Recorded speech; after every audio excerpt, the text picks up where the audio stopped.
Bonsoir à tous, bienvenue au Journal de l'An de la télévision nationale, notre magazine d'information qui retrace les faits marquants que nous avons couverts dans le pays, vécus sur le continent et suivis à travers le monde tout au long de l'année 2018 qui s'achève. Et cette année, nous l'avons attendu et célébré. Nous l'avons vécu intensement, partagé ces moments de bonheur, de joie, de stress, de chagrin, de regret et d'espoir suscités par-ci et par-là. En cela, nous aurions voulu prolonger sa carrière encore et encore, avec le lancement à la mitraillette des travaux de bitumage des voiries urbaines de la capitale et dans des zones comme Lola, Dalaba, Beila, Forikaria et bien d'autres villes du pays. Nous aurions aimé encore prolonger ces moments d'humilité et de contact d'un chef de l'État avec ses populations rurales, partager avec elles et dans leur langage sa vision d'émergence de la Guinée dans l'agriculture, les mines et l'énergie. Mais le temps est fugace, il marche toujours d'un pas égal, uniforme. Ni prière, ni sacrifice, ni vœu ne change sa trajectoire, prévient le poète. Comme tous les autres ans donc, 2018 aussi part comme il est venu. Sur ses ailes, nous le laissons bien volontiers emporter nos frictions, doutes, malaises sociaux et anxiétés conjoncturelles. Notre société a en effet été agitée encore cette année par des incompréhensions majeures entre acteurs politiques, sociaux et le gouvernement. Les moments de respiration de la vie démocratique, comme les élections communales organisées dès février, ont donné lieu à des excès de fièvre par endroits. Mais le temps calme tout, dit le sage. De façon inexorable, il vient à bout de tout. Notre démocratie est encore en construction, donc fragile. Les institutions constitutionnelles nous ont rassurés en dévoilant leur force de renouvellement pour tenir debout. La Cour constitutionnelle et l'Institution nationale indépendante des droits humains ont pu changer dans les règles leurs instances dirigeantes. D'autres, comme l'Assemblée nationale et la Haute Autorité de la communication, ont prouvé leur solidité en tournant en plein régime. 2018 nous laisse ainsi des ressorts pour surmonter des épreuves du futur. Oui, la Guinée aura changé en 2018. Des champs ont été retournés.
et interurbaines, les infrastructures aussi.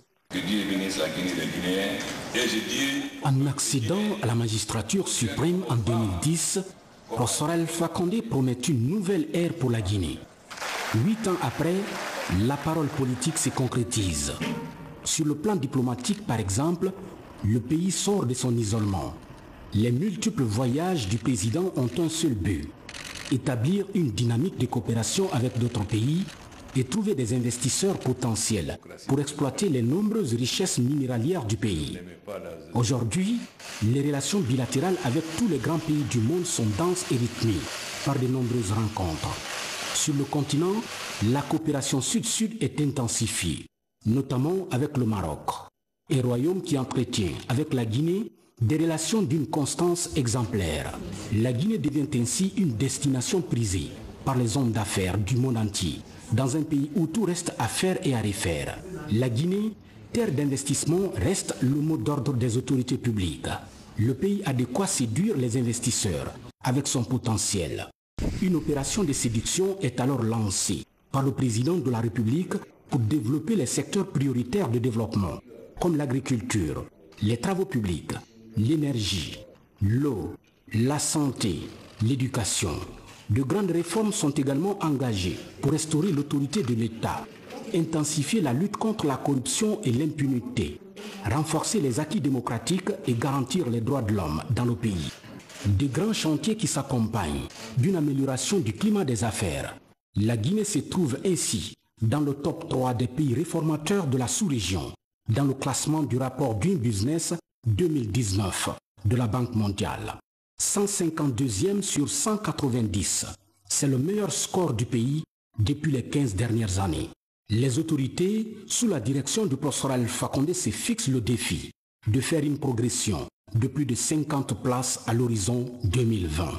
Le retour de la Guinée, comme annoncé par le président Alpha Condé, se concrétise alors. C'est le résultat d'une offensive des charmes. En Afrique et dans le monde, professeur Alpha Condé vend les atouts d'un pays en construction et soigne ses relations avec toutes les instances de prise de décisions internationales, comme l'Organisation des Nations Unies, l'Union africaine, l'Union européenne, l'Organisation de la coopération islamique, la CEDEAO ou encore l'Organisation pour la mise en valeur du fleuve Sénégal. Désormais, on voit le tricolore guinéen flotter partout, chose qu'on ne voyait plus et que l'on n'entendait plus avant l'arrivée aux affaires du professeur Alpha Condé. Les actions sont visibles et se passent de tout commentaire. Par exemple, dans le secteur de l'énergie, tous les financements liés à la réalisation de cet important ouvrage qui viendra combler définitivement le déficit énergétique à travers tout le pays ont été acquis lors de la récente visite du chef de l'État en République populaire de Chine au mois de septembre dernier. C'était à l'occasion du sommet de Beijing sur la coopération sino-africaine. Le président Alpha Condé et son homologue Xi Jinping, en compagnie de leurs délégations respectives, se sont entretenus sur plusieurs sujets, notamment l'énergie, les routes, la formation ou encore l'agriculture. Le président Xi Jinping n'a pas manqué de témoigner à son homologue guinéen de sa volonté sans détour de soutenir sa politique de développement amorcée dans le cadre de l'industrialisation de la Guinée. Dans cette dynamique, Exim Bank de la République populaire de Chine et le gouvernement guinéen ont procédé à la signature d'un accord de prêt pour un montant d'1,3 milliard de dollars. L'enveloppe va servir au financement de la construction du barrage hydroélectrique de Swapiti, un barrage dont les travaux sont déjà exécutés à plus de 70%. En plus de ces barrages, on peut noter Kukutamba avec 200 MW et Amaria 300 MW. En 10 ans, le président Alpha Condé aura atteint son objectif, donner à la Guinée plus de 1000 MW. Un record pour ainsi dire exceptionnel et inédit. Dans la même logique, le président de la République populaire de Chine a aussi décidé de soutenir le président de la République de Guinée dans ses ambitions de doter la Guinée d'infrastructures routières dignes du nom. Dans la foulée, un consortium de banques de l'Empire du Milieu a aussi signé un accord de prêt avec le gouvernement guinéen pour une enveloppe financière de plus de 515 millions d'euros. L'enveloppe financière vise à construire les routes comme Koya-Kindia-Dabola et les voiries de la capitale Conakry. dans le cadre de l'accès à l'énergie en milieu rural, le président de la République a présidé récemment à Vienne, dans la capitale autrichienne, à l'occasion du sommet Union européenne, Union africaine, une cérémonie de signature d'un accord pour un montant de 130 millions d'euros entre la Guinée et la BEI, Banque européenne d'investissement. Cet accord est destiné au projet d'interconnexion électrique entre la Guinée et le Mali. La confiance, le président de la République l'a instaurée entre son pays, la Guinée, et avec ses partenaires financiers. Des réformes courageuses ont été à cet effet engagées. Entre 2010 et 2017, la Guinée a connu une croissance moyenne de 1,9% à 9,9%. L'inflation est passée de 20,8% à 9,6%. La dette publique également est passée de 67,7% à 16,9% du produit intérieur brut. Le déficit public, qui s'élevait à moins 14,4% en 2010, est ramené à moins 3,7%. Un cocktail important de réformes qui a permis à la Guinée de se redresser économiquement et de se poser en partenaire fiable et crédible aux yeux des institutions de Bretton Woods, Banque mondiale et Fonds monétaire international. Ce progrès fulgurant de la Guinée en un temps record est une volonté résolument affichée par le président Alpha Condé, à travers surtout son leadership soutenu sans cesse par toutes ces personnalités du monde. Des personnalités qui, jour après jour, encouragent aussi d'autres investisseurs évoluant dans tous les domaines à jouer fortement leur partition dans le développement socio-économique de la Guinée. Partout à travers les 4 coins du monde, ils sont des centaines à rencontrer le chef de l'État pour échanger avec lui sur les possibilités d'investissement en Guinée. Ces nombreuses réalisations à travers tout le pays sont une parfaite illustration de l'engagement de ces hommes d'affaires à appuyer avec diligence les projets de développement du président de la République. Un balai diplomatique du professeur président Alpha Condé réussi avec un leadership dynamique et une vision éclairée qui permet désormais à la Guinée de faire entendre sa voix à travers le monde entier. 2018, tout comme les années précédentes, n'a pas été du tout repos pour le président de la République au regard des activités socio-économiques du pays pour un développement durable et rassurant. Les actes posés dans les sillons de l'histoire sont symboliques et fascinent plus d'un. Sur le plan agricole, le chef de l'État a doté les paysans guinéens de plus de 300 moissonneuses batteuses de riz. C'est ici, à Dapulon, dans la préfecture de Bouquet, qu'un premier lot de 120 moissonneuses batteuses de riz a été livré. L'objectif de cette politique agricole du président de la République consiste à soulager le monde paysan à travers la mécanisation du secteur. C'est dans cette logique que le chef de l'État a ainsi doté pour la première fois le pays de rizeries. Et à l'image de Bouquet, toutes les zones de production du riz possèdent désormais leur rizerie. L'organisation d'une journée nationale du paysan à Zérekoré, initiée par le président de la République, le professeur Alpha Condé, a donné une touche particulière à 2018.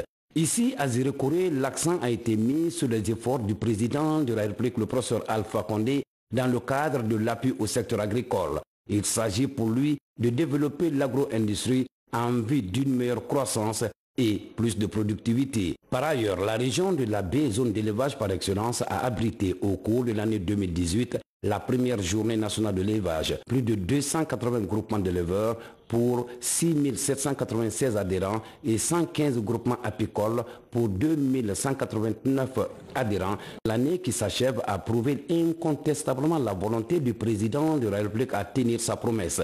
Le président de la République, le professeur Alpha Condé, a fait visiter à son frère et ami, le président de la République de Zimbabwe, le barrage Kaleta et Swapiti, en construction. Le président zimbabwéen apprécie les efforts de son homologue guinéen pour sa vision du développement de l'Afrique par l'électricité. Dans le souci d'atteindre les objectifs de l'électrification de tout le pays, le chef de l'État a aussi décidé de doter 31 localités de la basse et de la moyenne Guinée en courant électrique. C'est pourquoi le professeur Alpha Condé s'est rendu à Pita, Sugueta et Linsan pour lancer la distribution du courant à la population.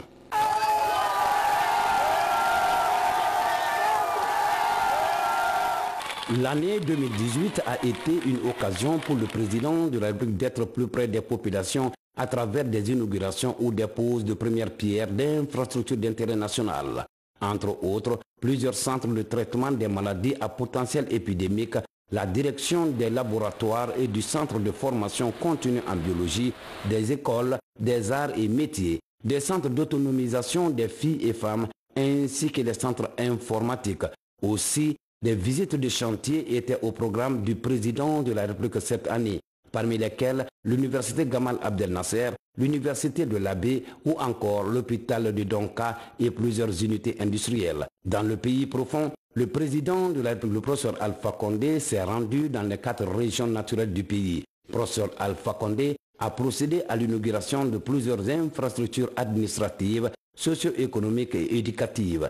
Parmi ces infrastructures, et pour la première fois en Guinée, des écoles des arts et métiers, avec à la clé l'inauguration à l'Abbé d'un tout nouveau centre d'autonomisation de la promotion des femmes et des filles et d'un centre informatique équipé. Durant cette année 2018, le président de la République s'est rendu dans les zones minières, soit pour inaugurer des infrastructures, soit pour lancer les phases de production de la bauxite ou encore la reprise des travaux, comme ici à Fria. Partout où il s'est rendu cette année, le président de la République a insisté sur le respect du contenu local. L'objectif est de permettre aux populations des zones d'exploitation de mieux profiter de la présence des sociétés minières. Dans le cadre du respect de ces engagements, le chef de l'État a initié en cette fin d'année un vaste programme devant toucher plusieurs domaines du développement. Une semaine après le lancement de ce programme, le professeur Alpha Condé s'est rendu à l'intérieur du pays pour le lancement des travaux de bitumage des routes. Il s'agit de la nationale numéro 1 d'Aboula-Sissela et Sissela-Kouroussa pour 151 km, Kankan-Sana 32 km sur le tronçon Kankan-Kérouané. Sur la nationale numéro 2, bientôt la fin du calvaire des usagers avec le bitumage des 18 km restants de la route Kissidougou-Kekedou et les 35 km séparant Kekedou de Kondébadou. Dans le même axe, le président de la République a lancé les travaux de bitumage de la voirie urbaine de Sigiri, Lola, Beila, Labé, Pita et Dabola. Les 83 km de route entre Kankan-Mandjana jusqu'au fleuve Sankarani seront bitumés. En plus de ces infrastructures, plusieurs ouvrages sont prévus. Il s'agit des ponts Sanfina, Nerekoro et Kondjaran pour 83 mètres linéaires. Le pont sur le Milo à Kérouané, le Kwasi dans la préfecture de Télémédé. Le président de la République, le professeur Alpha Condé, a aussi procédé au lancement des travaux de reconstruction de la route nationale numéro 4, Koya, Fourekaria, frontière Sierra Leone. Cette route longue de 75 km est conjointement financée par la Banque africaine de développement et le budget national à plus de 70 milliards de francs guinéens. La reconstruction de cette route, qui est la corniche de l'Afrique de l'Ouest, va non seulement faciliter la mobilité des populations de ces localités et de leurs biens, mais aussi développer le trafic entre la Guinée et la Sierra Leone. Malgré ces importantes ressources, l'économie guinéenne est restée très fragile durant des décennies et surtout dépendante de la bauxite et de l'agriculture. Mais depuis 2016, le gouvernement travaille sur la question et s'est engagé à transformer de façon structurelle cette économie pour une croissance forte, durable, résiliente et inclusive. Malgré ces importantes ressources, l'économie guinéenne est restée très fragile durant des décennies et surtout dépendante de la bauxite et de l'agriculture. Mais depuis 2016, le gouvernement travaille sur la question et s'est engagé à transformer de façon structurelle cette économie pour une croissance forte, durable, résiliente et inclusive. Selon des macroéconomistes, l'économie est aujourd'hui robuste, portée par 3 secteurs, les mines, l'agriculture et l'énergie. L'ambition du gouvernement Kassori Fofana est d'atteindre un taux à 2 chiffres. Et en 2018, un dispositif institutionnel a été mis en place pour accélérer la mise en œuvre du Plan national de développement économique et social, PN2S. Véritable boussole de la transformation du pays, le Plan national de développement économique et social vise la réduction de la pauvreté. Il donne aux partenaires un cadre unique d'intervention. La Banque mondiale et la Banque africaine de développement ont concrétisé leurs engagements pris à Paris il y a un an. L'institution du Bretton Woods a ainsi mis à disposition une enveloppe de 1,5 milliard de dollars pour la période 2018-2023. La Banque africaine de développement, elle, a alloué à la Guinée une enveloppe supplémentaire de 371 millions de dollars pour la période 2018-2022. Ces financements et bien d'autres en cours stimulent la croissance en la rendant forte, durable et résiliente. L'exécution du PNDES en 2018 est marquée par le déroulement de vastes programmes d'aménagement, notamment la construction des routes nationales Koya-Kindia-Dabola et Dabola-Kouroussa-Kondibadou avec un financement de 300 millions de dollars de la Banque islamique de développement. Le renouvellement de l'asphalte de quelques voiries de Conakry et à l'intérieur du pays. L'agrandissement et le bitumage de l'axe Koya-Farmoria s'inscrivent dans ce sens. La construction des infrastructures socio-éducatives, la réalisation des projets de développement rural s'ajoutent au pointage du PNDES. Nous avons aujourd'hui un taux d'exécution qui est passé pour la Banque mondiale. On est autour de 45% si on exclut les projets multilatéraux parce que c'est des projets qui sont complexes, les projets régionaux et dont l'exécution prend un peu de temps. Si vous prenez la BID, on est passé de 3% à 15% en l'espace de 3 ans. La mise en œuvre du PNDES commence à toucher tous les secteurs d'activité sociale et économique pour favoriser l'inclusion. De nouveaux décaissements sont attendus l'année prochaine.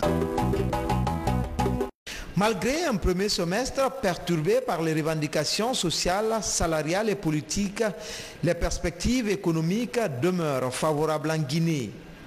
En décembre 2018, l'inflation est maintenue en dessous de 10%. Au niveau de la masse monétaire, il y a eu un accroissement modéré de 3,6% du PIB.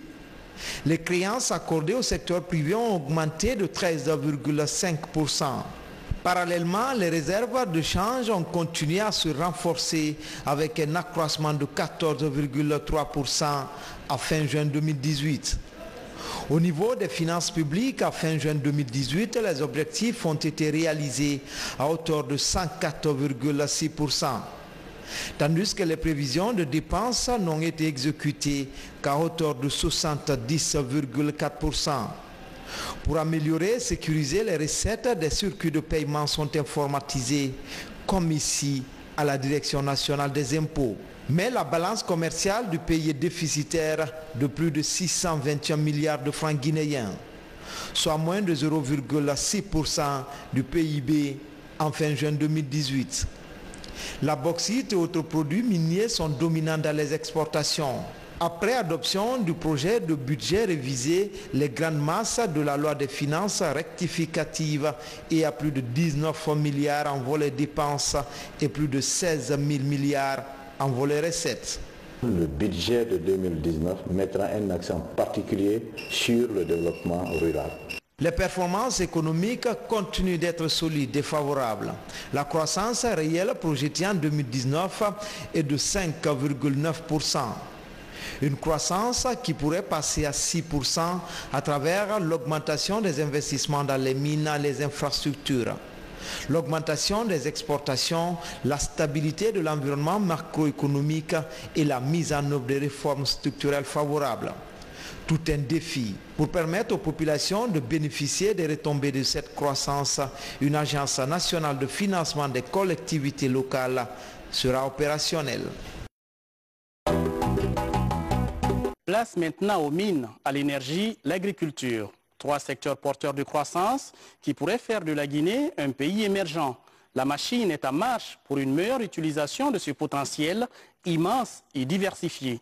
Dans les différents milieux, de nouvelles politiques sont en expérimentation pour accélérer le développement du pays. L'accès des foyers à l'électricité, par exemple, s'améliore considérablement depuis le lancement en 2015 du barrage Caleta de 240 MW. Et dès 2019, tout le pays sera servi en courant électrique avec le lancement de Souapiti qui sortira des eaux du fleuve Concouré avec 550 MW. Cependant, il y a urgence sur le plan environnemental, mais des actions sont engagées et par les autorités publiques et par des organisations de la société civile pour espérer sauver ce qui peut l'être à défaut de rétablir des équilibres. Partout, les espaces naturels disparaissent, laissant souvent place à une urbanisation peu soucieuse des normes environnementales. Le taux de recul des forêts est estimé à plus de 20 000 hectares par an, très loin du taux de reboisement annuel. Pour répondre aux défis de l'heure, le département de l'environnement actualise le code de l'environnement. Ainsi, le domaine forestier est reclassé et les mesures de sanction contre la criminalité faunique renforcées. Cette année, le nombre de gardes forestiers est monté à environ 2500 sur le terrain. Avec la coopération européenne, le corps s'est vu doté d'équipements pour la première fois depuis sa réhabilitation en 2011. Sur le chantier de la reforestation, le pays a décroché un projet de reboisement de 42 000 hectares dans la région de la Savane et de la Basse-Guinée lors de la COP23. Ce projet a démarré cette année. Au même moment, le repos biologique dans la coupe du bois a été observé pendant 3 mois. Et la campagne nationale de reboisement a permis de reboiser environ 1000 hectares cette année. Une partie a été consacrée aux berges du fleuve Concouré qui abrite les plus importantes infrastructures hydroélectriques du pays. Ce fleuve connaît une déforestation sans précédent. Sur le chantier de la préservation de la faune, l'aménagement du plus grand parc naturel de chimpanzés de la sous-région est lancé dans le Mouin-Bafing. Il permettra de sauver environ 5000 primates, une espèce en voie de disparition. À la COP24 en Pologne, la Guinée a défendu une trentaine de projets prioritaires, dont un destiné à la protection des îles de Kabaka, fortement menacées par la montée des eaux. Avec la BAD, des discussions encourageantes permettent d'espérer des lendemains meilleurs pour l'ensemble des populations vulnérables du littoral. Le cacao, une culture à haute valeur ajoutée, est boosté par le programme présidentiel d'appui au développement rural. Des milliers d'hectares de pépinières de cacao Mercedes sont aménagés à Gouéké, Bangoueta, Zérékoré, à Sererou Damascenta et les pépinières villageoises. Les producteurs de la région forestière étaient jusqu'ici confrontés à la dégénérescence des semences. Aujourd'hui, comme leurs voisins ivoiriens, ils disposent des semences améliorées de cacao Mercedes, une variété productive dès le 18e mois. L'installation de ces pépinières offre des opportunités d'insertion socio-professionnelle aux jeunes sortants des instituts agronomiques et des écoles nationales d'agriculture et d'élevage du pays. Dans ce même registre de la promotion rurale, d'un coût global de 121 millions de dollars, soit plus de 1000 milliards de francs guinéens, le projet pour l'agriculture familiale, résilience et marché vient d'être lancé pour l'autonomisation des femmes et l'emploi des jeunes. Pour accroître l'employabilité des jeunes, un partenariat stratégique se développe avec le royaume chérifien. Une vingtaine de jeunes inséminateurs suivent une formation spécialisée, des jeunes outillés pour que ce programme de valorisation de la production de viande puisse toucher 300 000 éleveurs. Au-delà de l'insémination artificielle bovine lancée dans les régions de Boké et de Fouta, la modernisation de l'aviculture et d'autres filières porteuses va bon train. 300 000 poules Ouachaché sont importées du Mali. Fruit d'un croisement, cette espèce rustique a un goût proche de celui de la race locale. Et pour optimiser l'élevage des petits ruminants, 300 chèvres rousses importées de Maradi au Niger intègrent le cheptel guinéen. La productivité de ces chèvres est élevée. La moyenne est de 2 à 4 chevreaux par gestation. Et la femelle peut donner 140 à 150 litres de lait par an. L'objectif de toutes ces innovations est d'augmenter substantiellement le rendement. Un appui pour la disponibilité en protéines animales, marqué aussi par l'empoisonnement de 55 nouveaux plans d'eau, 30 étangs et 25 mares. Plus de 20 000 géniteurs et 3 millions d'alevins d'hétérotis, de silures, de mâchoirons et de tilapia sont disséminés dans les grands bassins de production du pays. Sans énergie, pas de développement, dit-on. Après les 240 MW de Kaleta qui couvrent l'espace interconnecté Basse-Guinée-Fouta, les regards sont portés vers Swapiti. Les travaux de l'aménagement de ces gigantesques ouvrages hydroélectriques de 450 MW se sont accélérés cette année. Pour les Guinéens, il sera le symbole de la sécurité énergétique. Il n'y a aucun doute en la matière. C'est le produit d'une vision, d'une détermination, d'une obstination. C'est de M. le Président de la République parce qu'il tient à extraire le Guinéen de la fourche coudine de l'obscurité et tient à rendre le pays attractif, attrayant pour ceux qui désirent y vivre et pour les investisseurs qui voudraient y faire, n'est-ce pas, des affaires. Le projet de ligne de transport d'énergie électrique Linsan-Fomi-Kankan est le prolongement du projet d'aménagement hydroélectrique de Swapiti. Il s'inscrit dans le plan quinquennal 2016-2020 de développement des réseaux interconnectés transnationaux entre la Guinée et plusieurs pays de la sous-région, soutenus par des organisations d'intégration comme l'Organisation pour la mise en valeur du fleuve Gambie, le projet Côte d'Ivoire, Libéria, Sierra Leone, Guinée, l'Organisation pour la mise en valeur du fleuve Sénégal et l'autorité du bassin du Niger. Ce projet constitue un maillon du réseau interconnecté ouest-africain. Sa construction lancée par le chef de l'État permettra surtout d'évacuer l'énergie électrique du complexe Kaleta-Swapiti vers le sud et l'est de la Guinée. Avant la fin des travaux, EDG, dont le contrat de gestion actuel arrive à terme, aura fait peau neuve pour répondre efficacement aux attentes des populations et de l'État. En 2018, la Guinée a encore fait des bonds de géant dans l'exploitation de sa principale ressource minière. L'emblématique compagnie de bauxite de Guinée, CDG, a poursuivi l'exécution de son projet d'extension. Le but est d'atteindre 19,5 millions de tonnes d'exportation contre 15 millions de tonnes actuellement. Afria, l'autre symbole de l'industrie extractive nationale, l'usine de Fria redémarre. La première raffinerie d'alumine installée en Afrique était à l'arrêt depuis 6 ans suite à un mouvement de grève syndicale. Un cauchemar que plus personne ne veut revivre sur un site minier. L'Ambuli actuelle est marquée par les investissements de la SMB qui accélère son rythme d'extraction en projetant dès 2019 la construction d'une raffinerie et d'un chemin de fer de 135 km en plus de l'ouverture de 2 mines. 3 conventions d'une valeur de 3 milliards de dollars sont signées.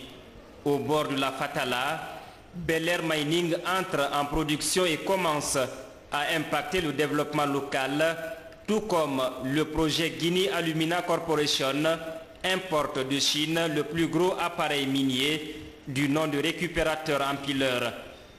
Toujours dans la bauxite, de nouvelles actrices entrent en scène. Il s'agit des sociétés de bauxite de Guinée SBG, Chalco, Sama Ressources et Tibié dans les régions de Bokeh, Bofa, Kindia et Tilimélé.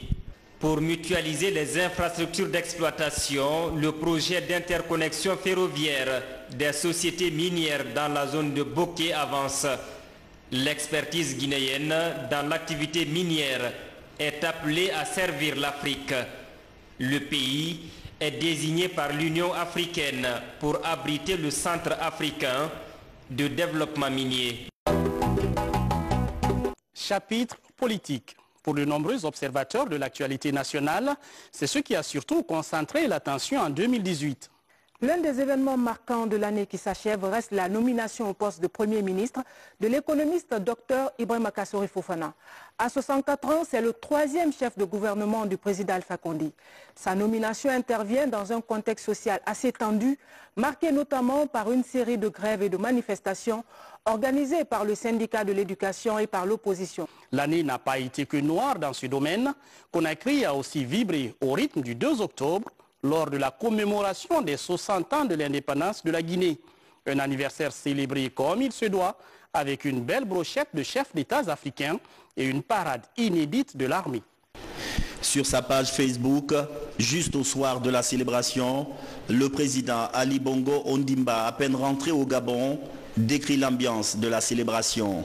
Très belle fête au stade historique du 28 septembre. Bravo à mon homologue et frère Alpha Condé pour l'organisation de ces festivités marquant l'an 60 de l'indépendance de la Guinée. Le post est largement partagé 780 fois avec plus de 1500 commentaires. Le 2 octobre 2018 résonne au-delà des frontières nationales. 11 chefs d'État et plusieurs autres grandes délégations continentales et internationales sont venus partager cet instant historique. Les présidents Denis Sassou Nguesso du Congo, Idriss Déby Itno du Tchad, Faure Gnassingbé du Togo, Ibrahim Boubacar Keïta du Mali, Issoufou Mahamadou du Niger, Macky Sall du Sénégal, Ahmed Ould Abdelaziz de la Mauritanie, Georges Oponwea du Libéria, Roch Marc Kaboré du Burkina Faso, Nana Akufo-Addo du Ghana et Ali Bongo du Gabon sont frappés par l'adhésion du public à la célébration et le caractère panafricaniste conféré à l'événement. Les effigies des pères fondateurs ainsi que les prestations artistiques rappellent cette unité africaine instaurée au lendemain des indépendances.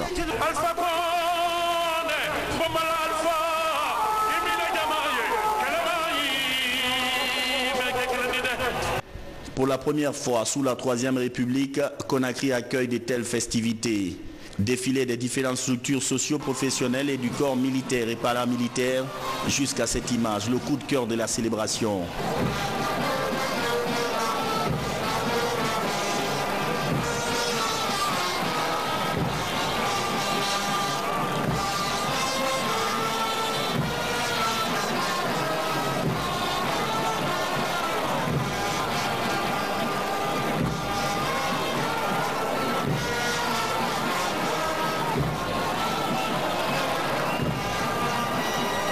Les forces spéciales, première apparition en public et une démarche qui cristallise les attentions. Le peuple applaudit, admiratif. La lutte des pères fondateurs, la succession des régimes, les projets et réalisations, les échecs et la volonté, la fierté d'être guinéen, 60 ans d'une indépendance totalement assumée, voilà la véritable mémoire collective que nul ne saurait arracher au peuple fier du 2 octobre. Et c'est ce qui est célébré au grand stade de Conakry et sur les autres grandes places dans tout le pays. Le 4 février 2018, les acteurs politiques s'accordent sur l'organisation des élections locales en Guinée. Ils mettent ainsi en application un des points de l'accord politique obtenu 2 ans avant. Le scrutin est âprement discuté. L'enjeu national conféré à cette consultation de proximité conduit à des contentieux souvent violents comme ici à Kindia. Le comité de suivi de l'accord politique du 12 octobre 2016 est réactivé. Par le dialogue, le consensus intervient.